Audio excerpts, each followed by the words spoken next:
राहुल गांधी ने मोदी और अमित शाह को जबरदस्त तरीके से फंसा दिया। देखिए राहुल गांधी को कैसे शाह की पुलिस उठाकर ले गई, लेकिन नेता प्रतिपक्ष राहुल गांधी के धरने को लेकर इस वक्त सियासी तूफान आ चुका है। कांग्रेस के कई सांसद प्रधानमंत्री निवास के बाहर जब धरने पर बैठे हुए थे, देखिए क्या आलम था, कैसे राहुल गांधी को उठाया जाता है। प्रियंका गांधी यहां पर खड़ी हुई है, प्रियंका गांधी भी नारे लगा रही थी और दूसरी तरफ राहुल गांधी सड़क पर लेट गए और कैसे कांग्रेस के तमाम सांसद पुलिस को रोक रहे थे, लेकिन आदेश बिल्कुल साफ था कि किसी भी हाल में राहुल गांधी को हटाओ, क्योंकि प्रधानमंत्री आवास तो छोड़िए पीएमओ के दफ्तर तक में हड़कंप मचा हुआ था कि राहुल गांधी ने यह कर क्या दिया। राहुल गांधी के इस कदम से सियासत में एक नया तूफान आ गया और सीधे तौर पर मोदी और अमित शाह भयंकर तरीके से अपनी सियासत की कुर्सी को बचाने में जुट गए, क्योंकि राहुल गांधी ने वो कर दिया जो किसी ने सोचा नहीं था। राहुल गांधी ने प्रधानमंत्री नरेंद्र मोदी के आवास के बाहर जो मोर्चा खोला, एक नया जंतर मंतर बना दिया था साहब। खुले तौर पर एक ऐसी सियासी लड़ाई जो लोक कल्याण मार्ग तक पहुंच चुकी थी और वो मांग जहां प्रधानमंत्री नरेंद्र मोदी के इस्तीफे की मांग हो रही थी।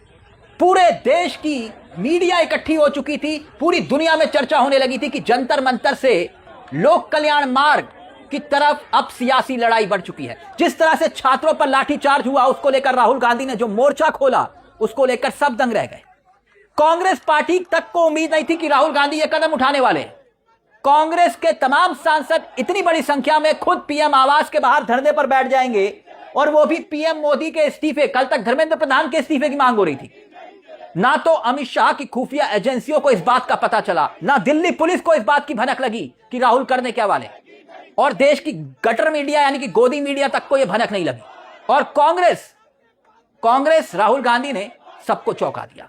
और इसी चौंकाने के बाद एकाएक खबरें आ रही हैं कि अमित शाह के आवास पर कुछ बड़ी बैठकें हुई और बैठकों के बाद यह तय हुआ कि किसी भी हाल में राहुल गांधी को यहां से उठाया जाए। और फिर उसके बाद देखिए यहां तक कि अखिलेश यादव आपको दिखाई दे रहे होंगे, अखिलेश यादव तक को हिरासत में ले लिया गया। अखिलेश यादव, प्रियंका गांधी, सबको हिरासत में कैसे लिया गया, ये तस्वीरें देखिए। और फिर उसके बाद अब होने क्या वाला है वो भी आपको बताऊंगा, देखिए जरा। समाजवादी पार्टी के राष्ट्रीय अध्यक्ष को गिरफ्तार किया गया है, सांसदों को गिरफ्तार किया गया है। पुलिस भाई लेकर पता नहीं हो तो सर बताइए। जहाँ कोई आता जाता नहीं, आप आगे जा रहे हैं। अरे नहीं हो जाए, अच्छा है तो चल धीरे जाने दो। अरे आप रोक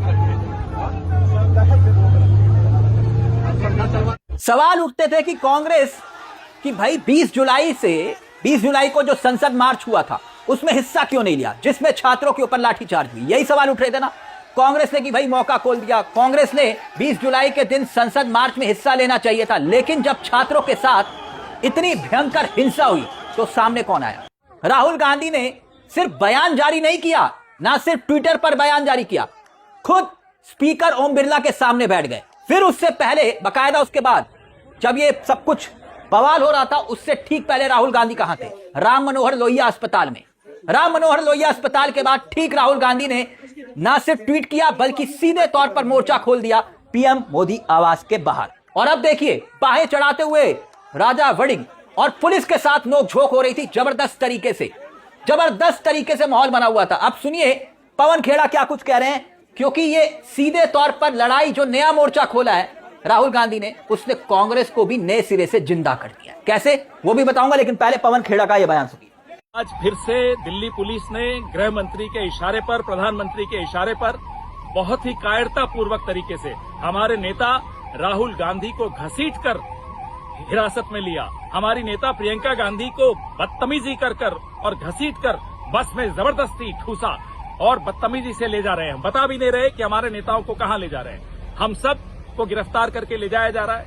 हमारे कपड़े फाड़ दिए, हम पर एक तरह से बर्बरता पूर्वक कार्रवाई की। हमारी मांग बहुत स्पष्ट है, छात्रों के ऊपर लाठियां नहीं चलने देंगे, छात्रों के ऊपर केस नहीं चलने देंगे, धर्मेंद्र प्रधान को अपनी कुर्सी पर नहीं रहने देंगे, गृह मंत्री को माफी मांगनी है और इस्तीफा देना पड़ेगा। प्रधानमंत्री को माफी मांगनी है छात्रों से, उनके माता पिताओं से, और इस्तीफा देना पड़ेगा। जय हिंद, जय कांग्रेस। प्रधानमंत्री आवास के बाहर धरना देना कोई आसान बात नहीं थी। यह आसान घटना नहीं है, यह बहुत बड़ी घटना है। कार्यकर्ताओं में, कांग्रेस के कार्यकर्ताओं में जान फूंक दी राहुल गांधी ने, क्योंकि आंदोलन को एक नई ऊर्जा दे दी। संदेश पहुंचा दिया अपने कार्यकर्ताओं को कि जंतर मंतर खाली नहीं होगा। जंतर मंतर के साथ अब सभी विपक्षी दल मिलकर खड़े हो चुके हैं।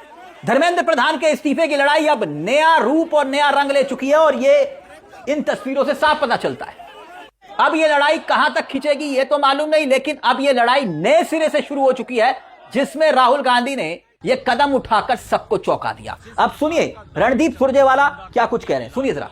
जिस प्रकार का दमन चक्र, गुंडागर्दी, लाठी, अश्रु गैस हिंदुस्तान के बच्चों और युवाओं पर चलाया जा रहा है, उसके विरोध में आज प्रधानमंत्री का निवास घेरा राहुल गांधी जी ने और कांग्रेस के सिपाहियों ने।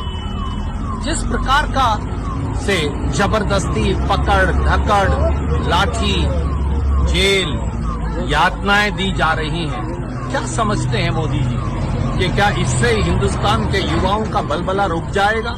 क्या राहुल गांधी जी की युवाओं की ये लड़ाई, छात्रों की ये गूंज रुक जाएगी?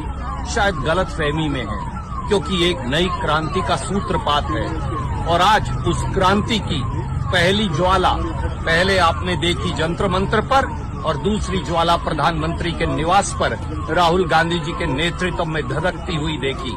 ये ज्वाला बहुत जल्द एक क्रांति का रूप लेगी। वहीं दूसरी तरफ जिस वक्त अखिलेश यादव को भी हिरासत में लिया गया, अखिलेश यादव भी यहां पर दिखाई दे रहे होंगे आपको। मैंने कहा ना कि समूचे विपक्ष को एक साथ लाकर खड़ा कर दिया। किसी ने नहीं सोचा था कि राहुल गांधी प्रधानमंत्री आवास के बाहर, पीएम मोदी के आवास के बाहर, कल यह हुआ था कि संसद के गेट बंद करने पड़े थे युवाओं की वजह से। यही हुआ था ना, जिस संसद को मोदी जी ने कहा था कि मैंने बनवाया, और उसी संसद के गेट बंद करवा दिए गए थे और ब्लैक कैट कमांडोज भाग रहे थे, और फिर उसके बाद बकायदा बंदूकें तान दी गई थी युवाओं के ऊपर। लेकिन अब यहां पर यह स्थिति है दोस्तों, राहुल गांधी को किस तरह से उठाकर ले जाया गया। अब यह तस्वीरें अपने आप में युवाओं को भी संदेश दे रही है, जो सवाल कर रहे थे कि भैया विपक्ष कहां है, विपक्ष यहां है। यहां सिर्फ ट्वीट नहीं हो रहा, सड़कों पर उतरकर राहुल गांधी एक नई लड़ाई को लड़ रहे हैं। और यह तस्वीरें प्रधानमंत्री आवास तक सियासी हड़कंप मचा रही। और सवाल यह खड़ा हो रहा है कि ना तो अमित शाह की पुलिस को पता चला और ना ही शाह की खुफिया एजेंसियों। इस पूरे मामले को लेकर आपकी क्या राय है? क्या राहुल गांधी ने यह कदम उठाकर खुद मोदी और अमित शाह को सियासत की बिसात पर चारों खाने चित कर दिया? इस मामले को लेकर अपनी राय कमेंट बॉक्स में जरूर दीजिएगा। मुझे तिलक चावला को दीजिए इजाजत, बेल आइकॉन दबा लीजिएगा। मंच आप ही का है। नमस्कार, जय हिंद, जय Bharat. Democracy in India is happening right now. आप समझाने की कोशिश जितेंद्र